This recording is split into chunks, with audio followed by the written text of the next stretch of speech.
नमस्कार विद्यार्थी मित्रांनो, इयत्ता 10वी गणित भाग 1 पहिले प्रकरण दोन चलातील रेषीय समीकरणे या प्रकरणामधील सराव संच 1.5 म्हणजे प्रॅक्टिस सेट 1.5 मधील शाब्दिक उदाहरण आज आपण पाहणार आहोत। हे शाब्दिक उदाहरण जे आहे हे बोर्डाच्या परीक्षेला 3 मार्काला विचारतात। शाब्दिक उदाहरण जे आहे ते खूप सोपी उदाहरण असतात, फक्त आपल्याला ती उदाहरणाचं समीकरणामध्ये रूपांतर करता येणं आवश्यक आहे। ते जर करता आलं तर आपल्याला पुढे सोडवायला एकदम सोपी जातात। आता पहा उदाहरण काय सांगितलंय, दोन संख्यामधील फरक 3 असून मोठ्या संख्येची तिप्पट आणि लहान संख्येची दुप्पट यांची बेरीज 19 आहे, तर त्या संख्या शोधा। काय सांगितलं आपल्याला बघा विद्यार्थ्यांनो, की दोन संख्यामध्ये म्हणजे या ठिकाणी दोन घटक आहेत किंवा दोन बाबी आहेत। त्या कुठल्या बाबी आहेत तर त्या आहेत दोन संख्या, आणि त्या दोन संख्यामधला फरक 3 आहे। आपल्याला यातलं मोठी संख्या किंवा लहान संख्या माहित नाही, ज्या दोन संख्या त्या दोन संख्या समान नाहीत, पण त्यातली एक संख्या मोठी आहे एक संख्या लहान, म्हणून आपण त्या दोन संख्यांसाठी किंवा त्या दोन घटकासाठी त्या दोन बाबींसाठी आपण या ठिकाणी चल मांडणार आहोत, अक्षर मांडणार आहोत। त्यासाठी आपण घेऊ की समजा मोठी संख्या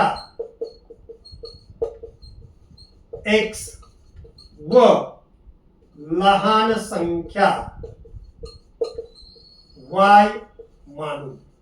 म्हणजे आपण मोठी संख्या x आणि लहान संख्या y मानलेली आहे, आणि मग आपल्याला या x आणि y या चलाच्या किमती काढायच्या आहेत। त्या चलाच्या किमती मिळाल्या की आपल्याला मोठी संख्या मिळेल आणि लहान संख्या सुद्धा मिळेल।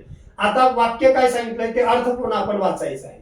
दोन संख्यामधील फरक, आता दोन संख्या कुठल्या आहेत आपल्याला, तर एक संख्या आहे x, दुसरी संख्या आहे y, आणि त्यातला फरक म्हणजे दोघांची वजाबाकी। मोठी संख्या आहे x, लहान संख्या आहे y, यांच्या मधला फरक म्हणजे वजाबाकी किती आहे तर 3 आहे, किंवा 3 असून 3 आहे।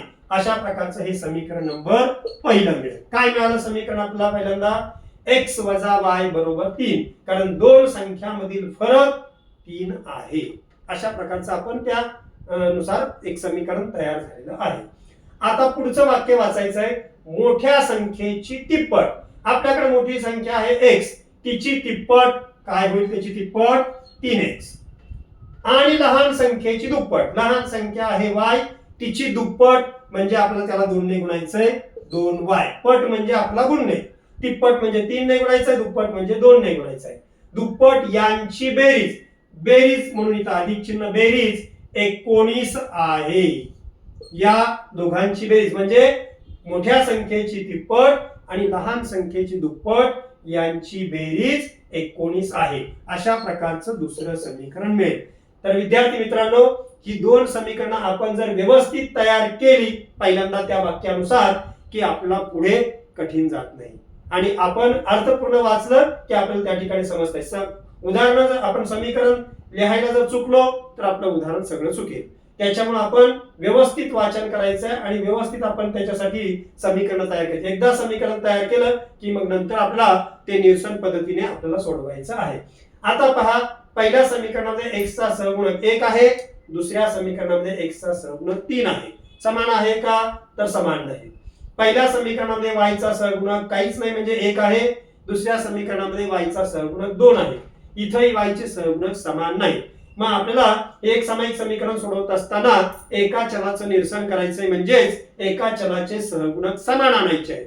मग याच्यात आपल्याला x चे सहगुणक समान आणू शकतो किंवा y चे सहगुणक समान आणू शकतो। x चे सहगुणक समान आणण्यासाठी पहिल्या समीकरणाला आपल्याला 3 ने गुणावं लागेल, तेव्हा आपल्याला x चे सहगुणक समान मिळतील।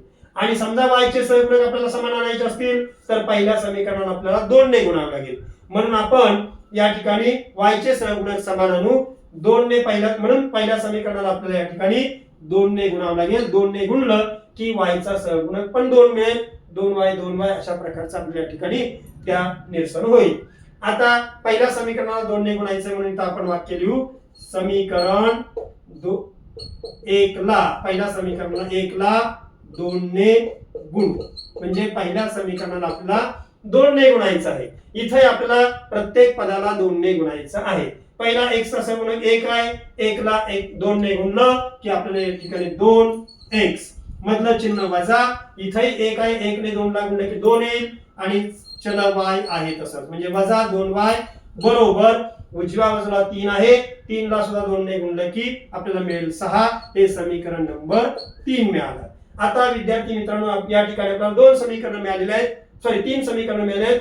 त्यातलं दुसऱ्या आणि तिसऱ्या समीकरणाची आपण जर तुलना केली तर त्याच्यामध्ये y चा सहगुणक 2 आहे. y चा सहगुणक 2 आहे. म्हणजे दोन्ही समीकरण दुसऱ्या आणि तिसऱ्यामध्ये आपल्याला y चे सहगुणक समान आलेले आहेत. मग आता त्यांची चिन्ह काय ते बघायची. 2y चं चिन्ह अधिक आहे. 2y चं चिन्ह वजा आहे. म्हणजे अधिक वजा भिन्न चिन्हांची इथं वजाबाकी होईल. 2y ला 2y या ठिकाणी जाईल म्हणजे शून्य उत्तर येईल. त्याचं y चं निरसन होईल. म्हणजे आपल्याला या ठिकाणी कुठल्याही समीकरणाची चिन्ह बदलायची नाहीत. म्हणजेच या 2 समीकरणांची आपल्याला बेरीज करायची आहे. म्हणून इथं लिहायचं आपला समीकरण 2 व 3 यांची बेरीज करू. समीकरण 2 आणि 3 यांची आपल्याला बेरीज करायची आहे. म्हणून परत आपल्याला समीकरण 2 आणि 3 एकाखाली एक मांडायचं आहे. आपल्याकडं दुसरं समीकरण आहे ते आपण पाहून मांडायचं आहे. 3x अधिक 2y बरोबर 19 आणि तिसरं समीकरण आता आपलं तयार झालंय 2x वजा 2y बरोबर 6. या 2 समीकरणांची आपल्याला बेरीज करायची आहे. बेरीज करायची आहे म्हणजे त्याच्यामध्ये होणारीच क्रिया आपल्याला करायची आहे. आता बघू आपण काय होतंय तिथं. x चा सहगुणक या ठिकाणी 3 आहे. x चा सहगुणक 2 आहे. दोघांचा अधिक चिन्ह आहे म्हणजे त्यांची समान चिन्हाची बेरीज होईल. 3 आणि 2 यांची बेरीज मिळेल 5. x चल आहे तसंच. अधिक 2 वजा 2 भिन्न चिन्हाची वजाबाकी होईल. 2y मधून 2y जातील म्हणजे त्याचं उत्तर 0 मिळेल. काय मांडायची गरज नाही. बरोबर 19 चं चिन्ह अधिक आहे. 6 चं चिन्ह अधिक आहे. अधिक अधिकची बेरीज होईल. चिन्ह अधिकच येईल. 19 आणि 6 यांची बेरीज मिळेल आपल्याला 25. आता आपल्याला x ची किंमत काढायची आहे. x डाव्या बाजूला आहे.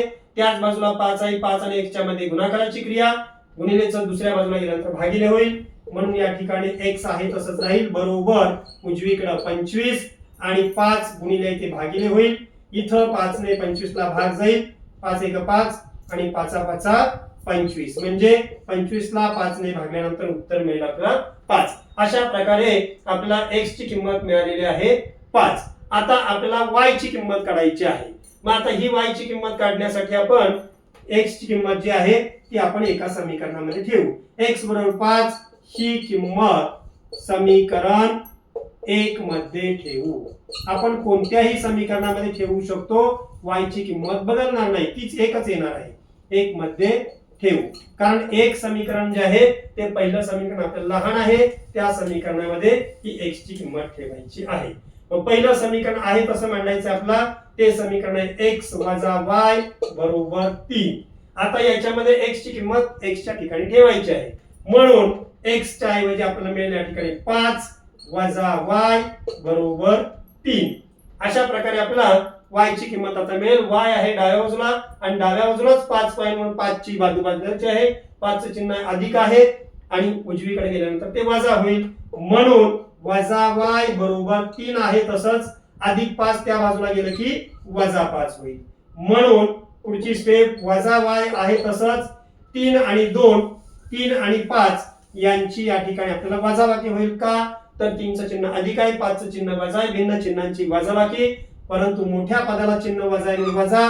5 मधून 3 गेले 2 राहिले. आता या ठिकाणी वजा y ची किंमत वजा 2 आले. पण आपल्याला y ची किंमत काढायची आहे. म्हणून y चं चिन्ह बदलायचं. ज्यावेळेस आपण एका बाजूचे चिन्ह बदलतो त्यावेळेस दुसऱ्याही बाजूचं चिन्ह बदलायचं आहे. म्हणून y चं वजाचं अधिक होईल आणि त्या बाजूला वजा 2 चं चिन्ह अधिक होईल. अशा प्रकारे आपला y ची किंमत मिळेल 2. तर आपल्याला x ची किंमत आपल्याकडे मिळालेली आहे 5. पहिल्यांदाच काढलेली आपण x ची किंमत 5 आणि y ची किंमत आपल्याला मिळालेली आहे 2. आणि आपल्याला विचारलंय तर त्या संख्या शोधा. त्या संख्या म्हणजे कुठल्या तर आपण मांडल्या होत्या मोठी संख्या आणि लहान संख्या. मग त्या संख्या काय मिळाल्या आपल्याला 5 आणि 2. म्हणून शेवटी आपण उत्तरामध्ये लिहायचंय. म्हणून त्या संख्या 5 व 2 आहेत. विद्यार्थी मित्रांनो की शाब्दिक उदाहरणामध्ये आपल्याला शेवटी काय विचारलंय ते उत्तर लिहायचं आहे. बरेचसे विद्यार्थी चलाच्या किमती काढतात आणि शेवटी उत्तर लिहित नाही. उत्तर न लिहिल्यामुळे आपला अर्धा मार्क या ठिकाणी कट होऊ शकतो. त्याच्यामुळे आपण शेवटी ते उत्तर तर काढलंय, आपण फक्त एक वाक्य लिहायचंय. पण त्या संख्या शोधा सांगितलंय म्हणून त्या संख्या मिळाल्या 5 व 2 आहेत. धन्यवाद.